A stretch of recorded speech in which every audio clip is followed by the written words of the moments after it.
Andhra Paris తెనాలిలో అధునాతన హంగులతో మీకు స్వాగతం పలుకుతోంది ఈ కన్వెన్షన్. వెడ్డింగ్స్, రిసెప్షన్స్, ఎంగేజ్మెంట్స్, కాన్ఫరెన్స్లు, సెమినార్స్ మరియు అన్ని రకాల ఫంక్షన్లకు అనువైన వేదిక. ఈ convention function hall AC, RTC bus stand out gate ఎదురు, తెనాలి. Cell number 7288566666. ప్రజా ఫార్మసీ అనే మందుల షాపు మన గౌరవ మంత్రివర్యులు నాదెండ్ల మనోహర్ గారి చేతుల మీదుగా ఓపెన్ అయిందండి. ఇదిగో ప్రతి సామాన్యుడికి అందుబాటు ధరలో నాణ్యమైన మందులు ఇచ్చేస్తున్నారండి. మరి ఆర్డర్ ప్రకారం ఎలాంటి మందులైనా తెప్పించేస్తున్నారండి. ప్రతిరోజు ఉదయం 7 గంటల నుండి రాత్రి 11 గంటల 30 నిమిషాల వరకు ఎప్పుడు తెరిచే ఉంచేస్తున్నారండి. ఇదిగో అల్లో గాంధీ చౌక్ లేదు, అక్కడ నెహ్రూ రోడ్లోనండి. ఇదిగో మర్చిపోండి, చాలా తక్కువ రేట్లకే నాణ్యమైన మందులు ఇచ్చేస్తున్నారు. ఉంటారండి మరి. దేవస్థాన ఆస్తులు పరిరక్షించాలి. దేవస్థాన ఆస్తులు పరిరక్షించాలి.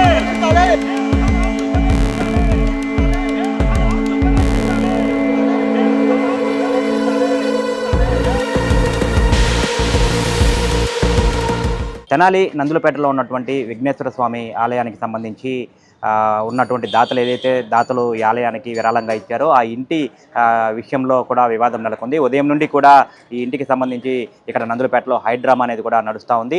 మొత్తంగా గతంలో ఇక్కడ ఈ వినాయకుడి గుడికి సంబంధించి ఇక్కడ సమీపంలో ఉన్న ఓ ఇంటిని ఓ దాత ఆలయానికి విరాళంగా ప్రకటించినట్టుగా కూడా చెప్తా ఉన్నారు. అయితే ఆ ఇంటిని వేరే వాళ్ళు తమ ఆధీనంలో పెట్టుకుని దేవాదాయ శాఖకు అప్పగించకుండా వారు ఆ ఇంట్లోనే ఉంటున్నట్టుగా కూడా చెప్తా ఉన్నారు. ఈ నేపథ్యంలో దేవాదాయ శాఖ అధికారులు ఈరోజు ఆ ఇంటిని స్వాధీనం చేసుకునేందుకు కోర్టు ఆదేశాలతో ఇక్కడికి వచ్చిన నేపథ్యంలో అయితే ఆ ఇంటికి సంబంధించి వారు ఎవరైతే ఉన్నారో ఇప్పుడు ప్రస్తుతం ఆ ఇంట్లో ఉంటున్న వారు ఖాళీ చేయకుండా భీష్మించి కూర్చున్నారని చెప్పి వీళ్ళు చెప్తా ఉన్నారు. ఈ నేపథ్యంలో ఇక్కడ ఆందోళన నెలకొంది. ఉదయం నుండి కూడా ఇక్కడ నందులపేటలో వినాయకుడి గుడి సమీపంలో ఉన్నటువంటి ఆ ఇంటి వద్ద ఉదయం నుంచి కూడా హైడ్రామా నడుస్తుంది. అసలు ఏంటి ఇక్కడ ఏం జరుగుతుంది అనేది కూడా ఒకసారి మనం చూద్దాం.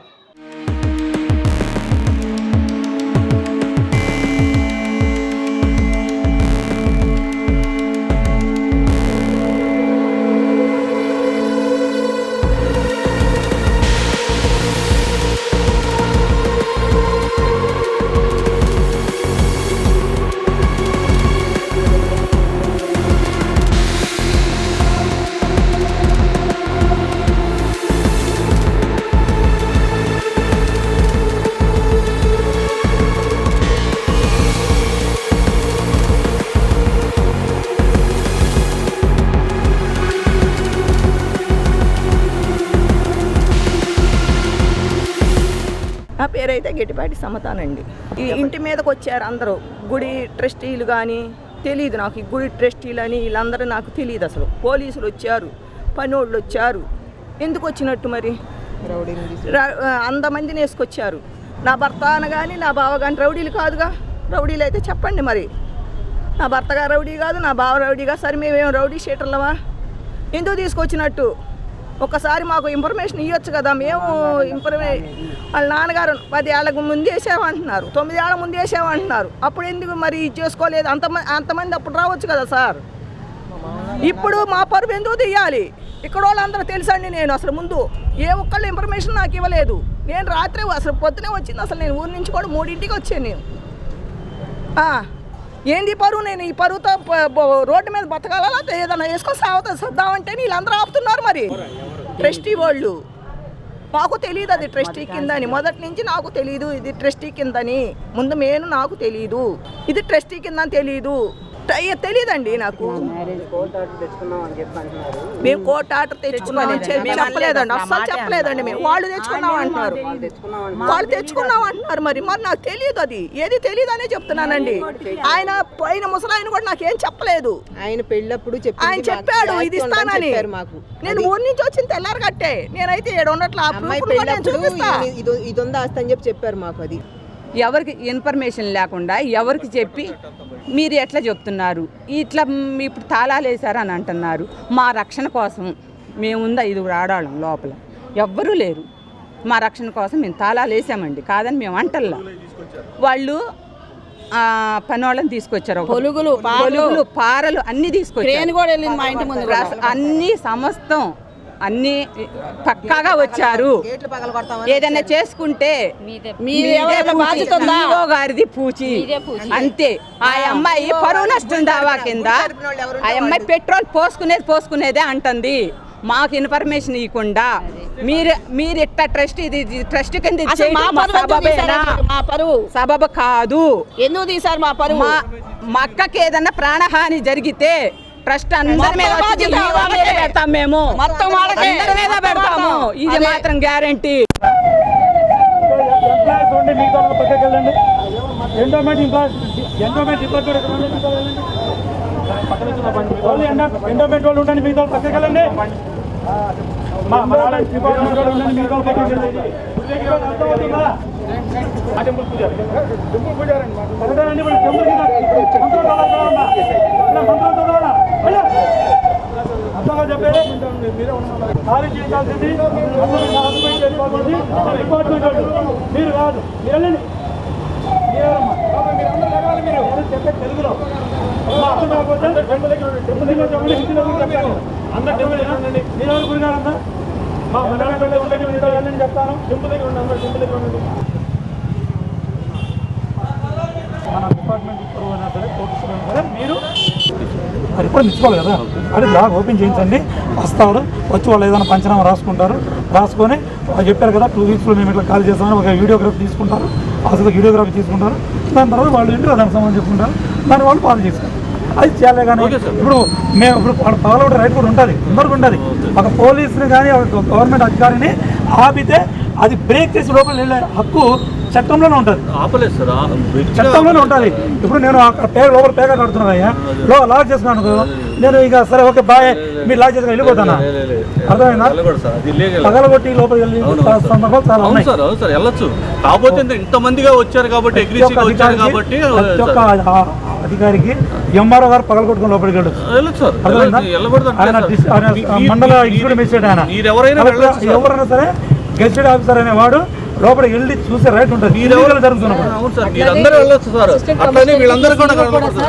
అమెండ్మెంట్ యాక్ట్ ప్రకారం వచ్చిందనమాట. ఏమని ఏదైనా పొజిషన్ కనుక దేవాలయానికి సంబంధించి ఏవైనా సరే ఆస్తులకు సంబంధించి కూడా మేము ఇట్లా వెళ్ళి అధికారము ఒక మెజిస్ట్రేట్ ఎలా ఉంది, ఒక పోలీస్కి ఎలా ఉంది.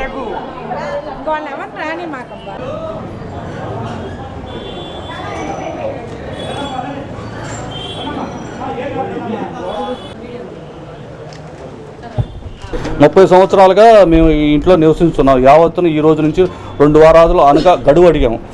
4/12/2025 నుంచి 18/12/2020 నాటికి మేము ఈ ఇంటి నుండి తరలి వెళ్తాము. దీనిపై ఎటువంటి దావాలు కానీ ఎటువంటి కోర్టుకు కానీ వెళ్ళము. హైకోర్టు ఉత్తర్వుల ప్రకారం CMA 406/2005 ప్రకారం మీకు 18/12/2025 నాటి స్వాధీనం చేయగలమని ఈ విషయం దేవాదాయ అధికారులు, పోలీస్ శాఖ మరియు రెవెన్యూ సమక్షంలో అంగీకరిస్తూ తెలియజేస్తున్నాము.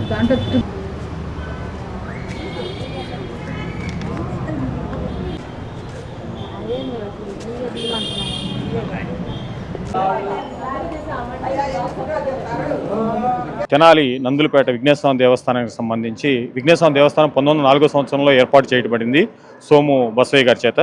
అయితే దీనికి ఈ దేవస్థానానికి పక్కన ఉన్నటువంటి వైశ్య కమ్యూనిటీకి చెందినటువంటి వాళ్ళు రంగనాయకమ్మ అనేటటువంటి వాళ్ళు సిస్టర్స్, వాళ్ళకి పుత్రులు లేకపోవడం వల్ల వాళ్ళ తదనంతరం వాళ్ళ యొక్క ప్రాపర్టీని విఘ్నేశ్వర దేవస్థానానికి కైంకర్యాల కోసం విరాళంగా ఇవ్వడం జరిగింది 1970 సంవత్సరంలో ఆ మధ్యలో. అయితే అప్పటి నుంచి కూడా వాళ్ళు ట్రస్ట్ బోర్డుకి ఆ భూమిని దఖలపరచలేదు. మధ్యలో వేరే వ్యక్తులు వాళ్ళకి ఇంట్లో పనులు అలా చూసేటువంటి సంబంధికులు ఆ ఇంటిని బినామీ పేరుతో రాయించుకొని ఇప్పటివరకు కూడా ఎంజాయ్ చేస్తున్న పరిస్థితి మనం చూసాము. అయితే దీని మీద 2017 సంవత్సరంలో మా దృష్టికి వచ్చింది ఇది దేవాదాయ భూమి వీళ్ళు అనుభవిస్తున్నారని. అప్పుడు మేము సంబంధిత అధికారులకు రికమెండేషన్ ఇచ్చి కోర్టులో కూడా ఫైల్ చేయించడం జరిగింది. అప్పుడు ట్రిబ్యునల్లో మాకు అనుకూలంగా దేవస్థానానికి సంబంధించింది ఇది భూమి వాళ్ళకి ఇవ్వాలని చెప్పి సంబంధిత ఎంక్రోచర్స్కి నోటీస్ ఇవ్వడం జరిగింది. అయినప్పటికీ కేసు నడుస్తూనే ఉంది. వీళ్ళ తర్వాత హైకోర్టుకి వెళ్ళడం కూడా జరిగింది. అయితే హైకోర్టులో కూడా వాళ్ళు ఓడిపోవటం, దేవస్థానానికి భూమి దాఖలపరచాలని చెప్పి గౌరవ హైకోర్టు కూడా తీర్పు ఇవ్వడం జరిగింది. అయితే దాదాపు ఈ తీర్పు వచ్చి కూడా 9 సంవత్సరాలు అవుతుంది. ఇంతవరకు దాని మీద ఒక యాక్షన్ తీసుకున్నటువంటి దాఖలాలు లేవు. మేము సంఘం తరపున వ్యక్తిగతంగా కూడా చాలాసార్లు డిపార్ట్మెంట్ వాళ్ళని విన్నవిస్తూనే ఉన్నాం ఆ భూమిని దేవస్థానానికి దాఖలపరచండి అని చెప్పి జంగమ సంక్షేమ సంఘం తరపున. అయితే ఇక్కడ దేవస్థానానికి ఆదాయం ఏమో చాలా తక్కువ ఉంది. ఆ పూజారికి వచ్చే కానుకలతోనే ఇది చేసే పరిస్థితి. కనీసం అదన్నా ఉంటే కొంత ఆదాయం అన్నా వస్తుందని చెప్పి మా భావన. అలాగే దేవస్థానానికి వాళ్ళు దాతలు మంచి ఆశయంతో ఇచ్చిన భూమిని వేరే వాళ్ళు అన్యాక్రాంతం చేయడం అనేది మేము డైజెస్ట్ చేసుకోలేకపోయాం. అయితే అప్పటి నుంచి పోరాటం జరుగుతూనే ఉంది. అయితే ఇప్పుడు రీసెంట్గా వాళ్ళు ఏంటంటే ఖాళీ చేయమని చెప్పి ఒక 3 నెలల క్రితం కూడా నోటీస్ ఇవ్వడం జరిగింది డిపార్ట్మెంట్ వాళ్ళు, సంబంధిత ఎన్విరాన్మెంట్ లాయర్ చేత. వాళ్ళు మాకేమీ తెలియదు అన్నట్టుగా మాట్లాడుతున్నారు. అది గతంలో వాళ్ళ ఫాదర్ ఉన్నప్పుడు జరిగింది, ఆయన చనిపోయారు. తర్వాత వాళ్ళ పిల్లలు కూడా దాంట్లో అనుభవిస్తూనే ఉన్నారు, రెంట్లు తీసుకుంటున్నారు, బయట షాప్ కూడా కట్టారు, ఏదో వాళ్ళ రెవెన్యూ వాళ్ళు సమకూర్చుకుంటున్నారు. అయితే దాన్ని డిపార్ట్మెంట్ వాళ్ళు మార్నింగ్ నుంచి ఏసీ గారు అలాగే సంబంధిత డిపార్ట్మెంట్ వాళ్ళు 12 మంది ఈవోలకి డ్యూటీలు వేస్తున్నారు. అలాగే రెవెన్యూ డిపార్ట్మెంట్ వాళ్ళకి, పోలీస్ డిపార్ట్మెంట్ వాళ్ళకి కూడా అది పొజిషన్ తీసుకోమని చెప్పి నోటీస్ సర్వ్ చేయడం జరిగింది. వాళ్ళు వస్తే వీళ్ళు లోపల లేడీస్ ఉండి లోపలికి రాకుండా అడ్డుపడి దాన్ని స్వాధీనపరచలేదు. దాని మీద చాలా ఇబ్బంది జరిగింది. వాళ్ళు దాదాపు 2 గంటలు 3 గంటలు ఏసీ వాళ్ళు కూడా బయట నుంచి చూడడం జరిగింది. తర్వాత ఏసీ గారు డిఎస్పీ గారికి, సిఐ గారికి ఫోన్ చేసిన తర్వాత వాళ్ళ సమక్షంలో లోపలికి వెళ్ళి పంచనామా చేయడం జరిగింది. ఇల్లు పూర్తిగా ఖాళీగా ఉంది. రాత్రి వాళ్ళు ఖాళీ చేసుకున్నారు, సామాన్యాన్ని కూడా బయట వేసుకున్నారు. కానీ ఒక డ్రామా ప్రకారం లోపల లేడీస్ ఉండి ఎవరిని రానియకుండా ఇబ్బంది పెట్టాలి, ఇదేదో పోస్ట్పోన్ చేయాలనే ప్రయత్నం చేశారు. మొత్తానికి సఫలీకృతం అయ్యారు డిపార్ట్మెంట్ వాళ్ళు. ఆ భూమిని అలాగే షాప్ని, దానిలో ఇంటిని కూడా స్వాధీనం చేసుకోవడం జరిగింది. దానికి సంబంధించి పంచనామా కూడా చేయడం జరిగింది. వాళ్ళు ఏంటంటే ఒక 10 రోజులు ఏదైనా చిన్న చిన్న వస్తువులు ఉన్నా సరే తీసుకోవడానికి టైం అడిగారు. అది మోరల్ హ్యూమన్ కన్సర్న్తో మనం ఓకే అని అనటం జరిగింది. బట్ రికార్డెడ్గా మాత్రం ఆ స్థలాన్ని దేవాదాయ శాఖ స్వాధీనపరుచుకుంది. ఈ రోజు నుంచి విఘ్నేశ్వర స్వామి దేవస్థానం సంబంధించి దేవాదాయ శాఖ ఆధీనంలో ఈ భూమి ఉంటుంది. Thank you. దేవాదాయ ధర్మాదాయ శాఖకు సంబంధించి నందులపేట విఘ్నేశ్వర స్వామి దేవస్థానానికి సంబంధించి మార్నింగ్ మా దేవస్థాన అధికారులు కానీ, సహాయ కమిషనర్ గారు మేమందరం కూడా వేయించేసి ఈ టెంపుల్కి సంబంధించిన పోలీసుల సమక్షంలో ప్లస్ అట్లాగే రెవెన్యూ సమక్షంలో కూడా మొత్తం పంచనామా చేసేసి షాప్ అంతా కూడా మేము పొజిషన్ తీసుకున్నాము. అట్లాగే దానికి సంబంధించిన ఒక 300 గజాల ఆ స్థలానికి సంబంధించి ఒక ప్రాపర్టీ కూడా, ఒక ఇల్లు కూడా స్వాధీనపరచుకోవడం జరిగింది. అట్లాగే పంచనామా కూడా చేశాము. దీనికి సంబంధించిన రెవెన్యూ సిబ్బందికి, అట్లాగే దేవాదాయ అధికారులకి, అట్లాగే పోలీసు వారందరికీ కూడా మేము చాలా ధన్యవాదాలు చెప్పుకుంటున్నాము. అట్లాగే గ్రామస్తులు, అట్లాగే మన సంఘం వాళ్ళు కూడా వాళ్ళ ప్రాపర్టీస్కి సంబంధించి మేము దీని మీద ఎటువంటి కూడా మేము ఆదేశాలు ఇవ్వట్లేదని చెప్పేసి వాళ్ళందరూ కూడా అంటున్నారు. కాబట్టి ఆ జంగమ సంఘానికి సంబంధించి కూడా వాళ్ళ ప్రాపర్టీస్ విషయంలో కానీ ఎటువంటి మేము చాలా జాగ్రత్తగా కూడా వాటిని కూడా పర్యవేక్షణ చేస్తూ ఉంటామని, ఆ పర్యవేక్షణలో భాగంగా మేము బసవ మందిరాన్ని అట్లాగే విఘ్నేశ్వర స్వామి దేవస్థానాన్ని కూడా వీక్షించడం జరిగింది. ఈ వీక్షణలో భాగంగా దీనికి సంబంధించి ఏమైనా ఎంక్రోచ్మెంట్స్ ఉంటే వాటికి సంబంధించి కూడా మేము త్వరలో తగు చర్యలు తీసుకుంటామని చెప్పేసి మీడియా సందర్భంగా మీ అందరికీ కూడా విన్నవించుకుంటున్నాం. అది ఇప్పుడు ప్రతి ఎంక్రోచ్మెంట్కి సంబంధించి ప్రతి ఎవిక్షన్ ప్రాసెస్లో కూడా ప్రతివాది వచ్చేటప్పటికి అట్లాగే వాళ్ళు ప్రతిఘటిస్తూ ఉంటారు. మేము అందరం కూడా నార్మల్గా మా డిపార్ట్మెంట్ పరంగా మేమందరం కూడా వాటిని ప్రకటిస్తూ ఉంటాము. ఇవన్నీ నార్మల్గా ప్రతి ఎవిక్షన్ ప్రాసెస్ జరుగుతూనే ఉంటాయి. కాబట్టి ఆ ప్రాసెస్లో వాళ్ళందరూ కూడా రావడం జరిగింది. మా ఈ ఎవిక్షన్కి మద్దతుగా మన సంఘం వాళ్ళందరూ కూడా వచ్చారు, పోలీసు వాళ్ళు వచ్చారు, రెవెన్యూ వాళ్ళు కూడా వచ్చారు. వీళ్ళందరి సమక్షంలో మేము ఒక షాప్ని పూర్తిగా మా దేవాదాయ శాఖ ఆధీనంలోకి తీసుకోవడం జరిగింది. అట్లాగే దానికి సంబంధించిన 300 గజాల స్థలాన్ని కూడా మేము మా దేవాదాయ శాఖ ఆధీనంలోకి తీసుకున్నాము, స్వాధీనపరుచుకున్నాము, పంచనామా చేశాము అనేది. ఇప్పుడు వాళ్ళు సామానాన్ని కూడా లోపల ఉన్నాయి కాబట్టి దీనికి సంబంధించి వాళ్ళు త్వరలో మిగతా అంతా కూడా ఖాళీ చేస్తామన్నారు. కాబట్టి మేము పంచనామా చేసేసాము. వాటిని కూడా మన 5 డిపార్ట్మెంట్ల సహకారంతో పంచనామా చేశాము. ఇవన్నీ మీ మీడియా వాళ్ళు కూడా దీన్ని వీడియో కవర్ చేశారు. కాబట్టి దీనికి సంబంధించి ఎటువంటి డిస్ప్యూట్ అనేది లేదు. అక్కడ పురిపాలెం రోడ్లో ఉన్నటువంటి బసవ మందిరానికి సంబంధించిన ఎకరం భూమి దేవాదాయ శాఖ తరఫున ఒక సంస్థకు అప్పచెప్తా ఉన్నారు. దాని మీద సబ్ కలెక్టర్ కలిసారు, మినిస్టర్ గారిని కలిసారు, అందరినీ కలుస్తూ ఉన్నారు, మిమ్మల్ని కూడా కలిసినట్టున్నారు. దాని గురించి అదండి, సంఘం తరపు నుంచి ఒక ల్యాండ్ అనేది ఒకటి మనకి ఆర్డర్ పడిందని చెప్పేసి వీళ్ళందరూ చెప్పారు. నాకు కూడా అర్జీ ఇచ్చారు. దీనికి సంబంధించి వీళ్ళందరూ కూడా మా ఉన్నత అధికారులని అట్లాగే మినిస్టర్ గారిని అందరినీ కూడా కలిశారు. దీనికి సంబంధించి కూడా వీళ్ళు ఇచ్చిన అర్జీ మీద మా పై అధికారులు కానీ అందరూ కూడా తగు చర్యలు తీసుకుంటారని చెప్పేసి మేము అనుకుంటున్నాం. సంబంధించి అయితే మా ఆఫీస్ తరపు నుంచి ఎటువంటి కూడా అఫీషియల్గా ఎటువంటి న్యూస్ రాలేదండి. కాబట్టి దీనికి సంబంధించి కూడా వీళ్ళందరూ కూడా మా పై అధికారులు అందరినీ విన్నమించుకున్నారు. కాబట్టి మేము దీనికి సంబంధించి కూడా మా అధికారులు కానీ, మా దేవాదాయ అధికారులు కానీ దీనికి సంబంధించి ఒక నిర్ణయం తీసుకుంటారని చెప్పేసి ఆలోచించాం. అవునండి. మొత్తంగా ఉదయం నుండి దాదాపు 4 గంటల 5 గంటల పాటు జరిగిన హైడ్రామాకి ఎట్టకేలకు తెరపడింది. ఈ ఏదైతే నందులపేటలో ఉన్నటువంటి వినాయకుడి గుడికి సంబంధించి దాతలు గతంలో ఇచ్చిన ఆ ఇంటిని అయితే దేవాదాయ అధికారులు తమ స్వాధీనంలో చేసుకున్నారు. గతంలో దాతలు ఇచ్చిన ఆ ఇంటిని కొంతమంది వ్యక్తులు అనుభవిస్తూ ఉన్నారు. తాము అయితే దాతల ఏదైతే ఆలయానికి సంబంధించి విరాళంగా ఇచ్చారో దాన్ని ఈ ఇంటి నిర్వాహకులు అయితే వ్యవహరిస్తూ ఉన్నారు. ఈ రోజు ఉదయం నుండి పెద్ద హైడ్రామా అయితే ఇక్కడ నడిచింది. దేవాదాయ శాఖ అధికారులు, ఇటు పోలీస్ అధికారులతో సహా రెవెన్యూ యంత్రాంగం మొత్తంతో వారి సపోర్ట్ తీసుకుని కూడా ఆ ఇంటి వాళ్ళతో మాట్లాడి వారి దగ్గర నుంచి కూడా ఆ ఇంటిని స్వాధీనం చేసుకునే ప్రయత్నం అయితే చేశారు. ఇక్కడ పంచనామా మొత్తంగా కూడా పూర్తి చేసుకున్నారు. వారికి ఇక్కడ ఉంటున్న వారికి ప్రస్తుతం ఒక 10 రోజులు అయితే సమయం ఇచ్చినట్టుగా కూడా చెప్తా ఉన్నారు. ఈ 10 రోజుల్లో అధికారికంగా అయితే ఇంటిని స్వాధీనం చేసుకున్నారు. కానీ ఒక 10 రోజుల వ్యవధిలో వీరు ఇల్లు ఖాళీ చేసి వెళ్ళిపోయేటట్టుగా ఒప్పందం చేసుకున్నట్లు అసిస్టెంట్ కమిషనర్ అయితే చెప్తా ఉన్నారు. మొత్తంగా చూసుకుంటే కనుక ఉదయం నుండి ఏదైతే నందులపేట వినాయకుడి గుడి ఆలయానికి సంబంధించి దాతలు ఇచ్చిన ఇంటికి సంబంధించిన వ్యవహారంలో నెలకొన్న వివాదం సుదీర్ఘ హైడ్రామా అనంతరం ఎట్టకేలకు సాయంత్రానికైతే తెరపడినట్టుగా కూడా దీన్ని బట్టి చెప్పుకోవచ్చు. వీడియో జర్నలిస్ట్ సాయితో గోపిచంద్, ఎస్టీవీ తెనాలి.